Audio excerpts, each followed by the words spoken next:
మహాగణాధిపతయే నమః. ఓం గురుభ్యో నమః. ఓం శ్రీమాత్రే నమః. పరమేశ్వర స్వరూపమైనటువంటి జ్యోతిష, వాస్తు మరియు ఇతర అనేకమైనటువంటి శాస్త్రములను మనకు అందించినటువంటి మహర్షులకి నమస్కారం. హయగ్రీవ హయగ్రీవ హయగ్రీవేతి యో వదేత్ తస్య నిస్సరతే వాణీ జహ్నుకన్యా ప్రవాహవత్.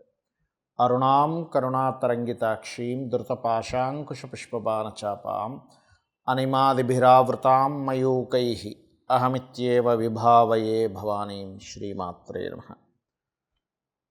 ప్రేక్షకులకి ఆ లలితాంబిక అమ్మవారి యొక్క అనుగ్రహం పరిపూర్ణంగా కలగాలని మనస్ఫూర్తిగా కోరుకుంటూ మనం ఈరోజు వార ఫలితాల్లో 24వ తేదీ నుంచి 30వ తేదీ వరకు ఉన్నటువంటి గ్రహస్థితి ఏ విధంగా ఉంది అని చెప్పి చూసుకున్నట్లయితే, ఈ వారం బుధుడు ఇంతకాలం నీచస్థానంలో ఉన్నటువంటి మీనరాశిలో ఉన్న బుధుడు మేషంలోకి 26వ తేదీ మారుతున్నాడు.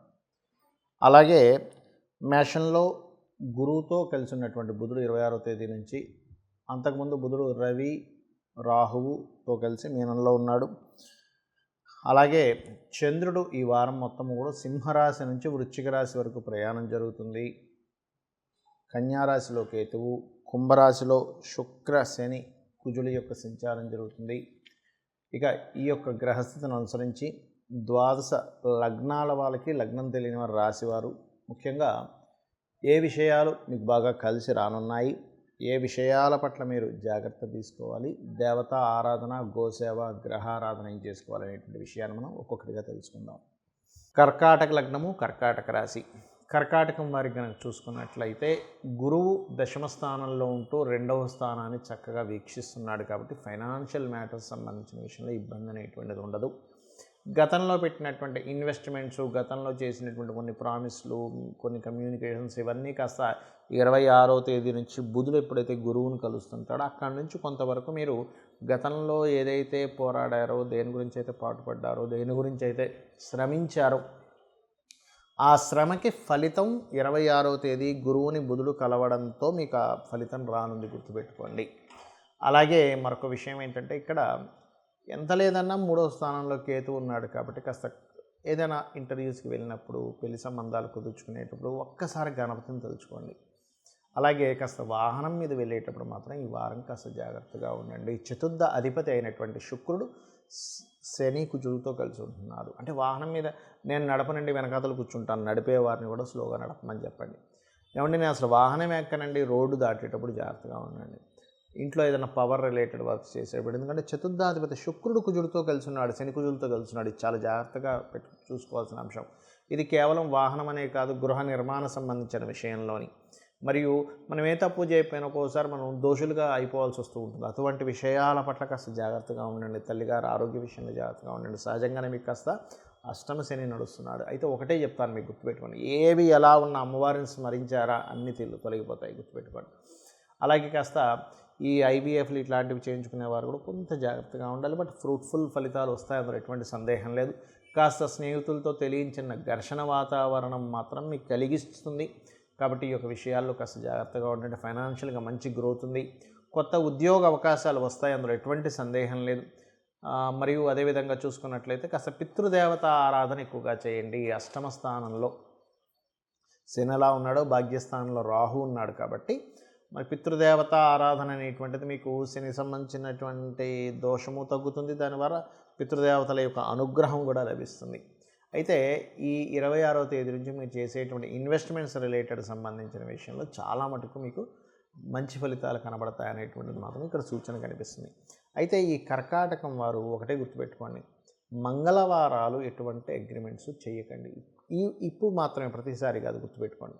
మంగళవారాలు అగ్రిమెంట్ చేయకపోవడము, కాస్త వాహనం మీద వెళ్ళేటప్పుడు కాస్త జాగ్రత్తగా ఉండడము, రీసెర్చెస్ చేస్తుంటారు ల్యాబ్స్లో అని కొన్ని కెమికల్స్ వాడుతూ, అటువంటి విషయాల్లో కొంత జాగ్రత్తగా ఉండడము, కొన్ని సీక్రసీ రిలేటెడ్ సంబంధించిన కొన్ని లైఫ్లో మీ యొక్క ప్రమేయం లేకుండానే కొన్ని జరుగుతూ ఉంటాయి. బికాజ్ ఆఫ్ అష్టమ స్థానంలో సీక్రెట్ సైన్లో శుక్రుడు కుజుడు శని కలిసి ఉన్నారు. అంటే కర్మకారకుడు శుక్ర కుజులతో కలిసి ఉన్నాడు కాబట్టి ఈ యొక్క విషయాల పట్ల కాస్త జాగ్రత్తగా ఉంటూ మీరు ముఖ్యంగా ఏంటంటే మీరు సుబ్రహ్మణ్యేశ్వర స్వామి యొక్క ఆరాధన చేయండి, అన్ని విధాలా బాగుంటుంది. చాలామందికి జాతకం లేదండి, మరి ఇప్పుడు మేము ఎలాగా అని చెప్పి అడుగుతూ ఉన్నారు. ఒకటే చెప్తాను, గుర్తుపెట్టుకోండి. నవగ్రహాలు కూడా ఒక్కొక్క గ్రహము ఒక్కొక్క సంబంధించిన ఎనర్జీని మనకి ఫామ్ చేస్తూ ఉంటాయి. ఇది బాగా గుర్తుపెట్టుకోండి. మీకు ప్రమోషన్స్ రావట్లేదు అనుకోండి, బహుశా అంటే ప్రమోషన్స్ రావట్లేదు, ఎదుగుదలేదు, గుర్తింపు లేదు. మీరు చేయాల్సింది ఏమిటి అంటే సూర్య నమస్కారాలు ఎక్కువగా చేస్తూ ఉండండి. సూర్య నమస్కారాలు చేయడము, అదేవిధంగా నవగ్రహాలు సూర్యగ్రహం దగ్గర దీపారాధన చేయడము, వీలైతే గోవుకి గోధుమ రవ్వ తినిపించడం చేయండి. మానసికమైనటువంటి ఇబ్బంది ఉందండి, నాకు మనసు చంచలంగా ఉంటుంది అన్నప్పుడు ఓం మనస్వినియే నమః లేదా అష్టమీ చంద్ర విభ్రాజ అలికస్థల శోభితాయే నమః, ఈ నామము కొన్ని పనులు సగంలో ఆగిపోయినటువంటిది కూడా అసలు త్వరగా నెరవేరడానికి యోగిస్తుంది. ఎందుకంటే ఈ యొక్క అష్టమి తిథికి త్వరితాదేవి అధిష్టాన దేవతగా చెప్తూ ఉంటారు. అదేవిధంగా కాస్త బియ్యము దానంగా ఇవ్వడం, అన్నదానాలు చేస్తూ ఉన్నట్లయితే మానసిక స్ట్రెస్ అనేటువంటిది తగ్గుతుంది. మరి కొంతమందికి చూడండి, అంటే ఇది ఎందుకు చెప్తున్నా అంటే జాతకం లేదు అంటే లేక ఇబ్బంది పడుతుంటారు, నాకు సమస్య ఎలా పరిష్కారం అవుతుంది అని. అలాంటి వారికి ఉదాహరణకి బాగా గొడవలు అవుతున్నాయి. అలాంటప్పుడు మీరు ఏం చేయండి అంటే సుబ్రహ్మణ్యేశ్వర స్వామి యొక్క ఆరాధన, మీరు ఎంత సుబ్రహ్మణ్యేశ్వర స్వామి ఆరాధన చేస్తూ ఉంటే అంత బాగుంటుంది. అందులో ప్రత్యేకంగా మీకు భూ సంబంధించినటువంటి వివాదాలు అవుతున్నాయి అనుకోండి, వారాహి అమ్మవారి యొక్క అష్టోత్తరం చదువుకోండి. ఓం వారాహీదేవి అయి నమః అనుకోండి, సరిపోతుంది. చేస్తుంటే అమ్మవారు ఏంటంటే వరాహస్వామి యొక్క శక్తి కాబట్టి భూ సంబంధించినటువంటి వివాదాలు తగ్గిస్తుంది. అది కూడా మంగళవారాలు చేస్తే ఇంకా చక్కగా పనికి వస్తుంది. గోవు క్యారెట్లు తినిపించండి. కొంతమందికి వ్యాపారంలో కలిసి రాదు సరిగ్గా, అలాంటప్పుడు విష్ణు సహస్రనామాలు చేస్తూ వ్యాపారాల్లో బాగా అప్పులు అవుతున్నాయి అన్నప్పుడు ఓం అపర్ణాయై నమః అనే నామస్మరణ కనుక చేసినట్లయితే 100% మీ యొక్క అప్పులు తీరిపోవడం జరుగుతుంది. అలాగే దత్తాత్రేయుడి యొక్క ఆరాధన, దత్త చరిత్ర పారాయణము, దిగంబర దిగంబర శ్రీ పాదవల్లభ దిగంబర అనే నామస్మరణ కనుక చేసినట్లయితే మీకు ముఖ్యంగా సంతాన సంబంధించినటువంటి ఇబ్బందులు ఏమైనా తగ్గడము, కోర్టు కేసు వ్యవహారాలు తగ్గడం, ముఖ్యంగా కోర్టు కేసు వ్యవహారాలకి జయ గురుదత్త శ్రీ గురుదత్త అనే నామస్మరణ చేయండి. కొంతమందికి వివాహం అవ్వదు శుక్రబలం లేకపోవడం వల్ల, అలాంటప్పుడు వివాహ సంబంధించిన విషయాలు ఎంత ప్రయత్నం చేస్తున్నా అవ్వవు, ముఖ్యంగా పురుషులకి. అలాంటప్పుడు చేయవలసింది ఏమిటి అంటే లలితా సహస్రనామాల్లో ఓం కామేశబద్ధ మాంగళ్య సూత్రశోభిత కందరాయై నమః అనే నామస్మరణ చేయండి. రోజు ఒక 40 నిమిషాలు చేయండి. ఏ మంత్రమైనా కూడా, ఏదో 5 నిమిషాలు చేశాను లేకపోతే 11 సార్లు చేశానంటే అది పని చేయదు. ఎలా అంటే చూడండి, మన బాడీ బాగా స్టిఫ్గా చక్కగా తయారవ్వాలంటే జిమ్కి వెళ్ళి ఒక అరగంట, గంట, 2 గంటలు వర్కౌట్ చేస్తాం. అంతేగాని ఒక 5 నిమిషాలు ఇల్లు వచ్చేస్తానంటే నా బాడీ స్టిఫ్గా అవ్వాలంటే అవ్వదు. ఎందుకు అవ్వదు? ఆ సమయం సరిపోదు. మీ బాడీ మంచి కండలు తిరిగినట్టు అవ్వాలంటే ఒక 2 అవర్స్ స్పెండ్ చేయాలి కనీసం 1 అవర్ అయినా స్పెండ్ చేయాలి. అది ఎలాగో మంత్రం కూడా అంతే, గుర్తుపెట్టుకోండి. ఎంత ఎక్కువసేపు చేస్తూ ఉంటే అంత మంచి ఫలితం వస్తుంది, గుర్తుపెట్టుకోండి. కనీసం మీకు జిమ్ అయినా మరి 2 గంటల కంటే ఎక్కువ చేస్తే ఓవర్ అయిపోయి ఇబ్బంది పడవచ్చు, కానీ మంత్రానికి అలాంటిది ఉండదు కాబట్టి చేయండి. అదేవిధంగా కొంతమందికి ఏలినాడు శని నడుస్తుందండి, మా పేరు రీత్యా లేకపోతే నా రాశి రీత్యా అని బాధపడుతూ ఉంటారు. ఏ పని చేసినా కలిసి రావట్లేదు. ఒకటే గుర్తుపెట్టుకోండి, మీకు దగ్గరలో శివాలయం ఉన్నట్లయితే శివాలయానికి వెళ్ళి అక్కడ చక్కగా నూనె ఒక 1/2 కిలోనో 1/4 కిలోనో మీ స్తోమత బట్టి చక్కగా నూనె తీసుకోండి. శనివారం రోజు పొద్దున్నే ఆలయానికి వెళ్ళి ఏమండి దీపారాధన కోసం ఈ నూనె వాడండి అని ఇవ్వండి, చాలు. ఏం అక్కర్లేదు. వాళ్ళు చక్కగా పురోహితులు తీసుకొని ఆలయంలో పెట్టుకుంటారు, తర్వాత దీపారాధన కోసం వాడుతూ ఉంటారు. శివునికి మీరు ఎప్పుడైతే దీపారాధన కోసం అని చెప్పి నూనెను సమర్పించారో శివుడు యొక్క అనుగ్రహం వల్ల శనీశ్వరుడు యొక్క అనుగ్రహం మీకు కలుగుతుంది, గుర్తుపెట్టుకోండి.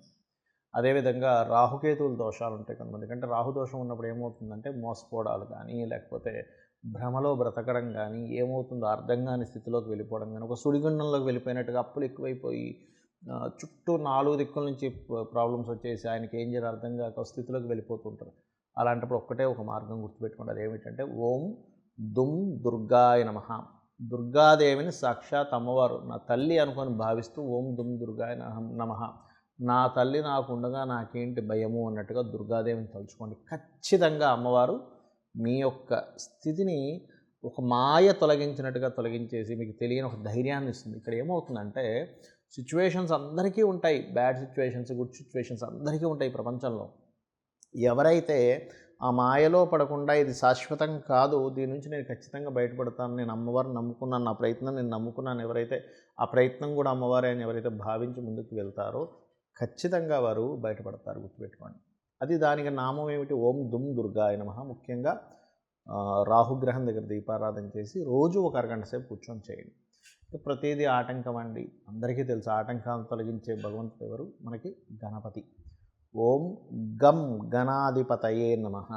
మీకు ఎటువంటి ఆటంకమైనా గుర్తుపెట్టుకోండి, ఎటువంటి ఆటంకమైనా సరే తొలగించడం ఆయన బాధ్యతగా తీసుకొని మిమ్మల్ని ఆటంకాల నుంచి బయటపడేస్తారు. అయితే ఇప్పుడు ఇవన్నీ నేను చెప్పినవి ఏవైతే ఉన్నాయో ఇవన్నీ కూడా ధర్మబద్ధమైనవైతేనే మీకు ఫలిస్తుంది. అధర్మంగా ఏదో నేను కబ్జా చేసుకుంటున్నాను, కబ్జా చేసుకుంటే ఆ ఓనర్ వచ్చి నన్ను కబ్జాను తీసేస్తున్నాడు, ఈ ఆటంకం తొలగించి స్వామి అంటే గణపతి తొలగించడు, గుర్తుపెట్టుకోండి. నేనేదో కబ్జా ల్యాండ్ నాకు రావాలని వరాహస్వామిని చేస్తే వరాహ అమ్మవారు ఏమి ఇదవ్వదు. కాబట్టి ఏంటంటే ఇక్కడ గుర్తుపెట్టుకోవాల్సిన విషయం ఏంటంటే, మీకు ధర్మబద్ధమైనటువంటిది అయినది ఏదైనా కానీ మీరు ఈ మంత్రం కనుక జపించగలిగితే, గోసేవ చేయగలిగితే, స్వామివారిని భక్తి శ్రద్ధలతో మీరు కనుక అడగగలిగితే ఖచ్చితంగా 100కి 100% 1% కూడా తగ్గకుండా ఈ పని జరిగి తీరుతుంది. శ్రీమాత్రే నమః.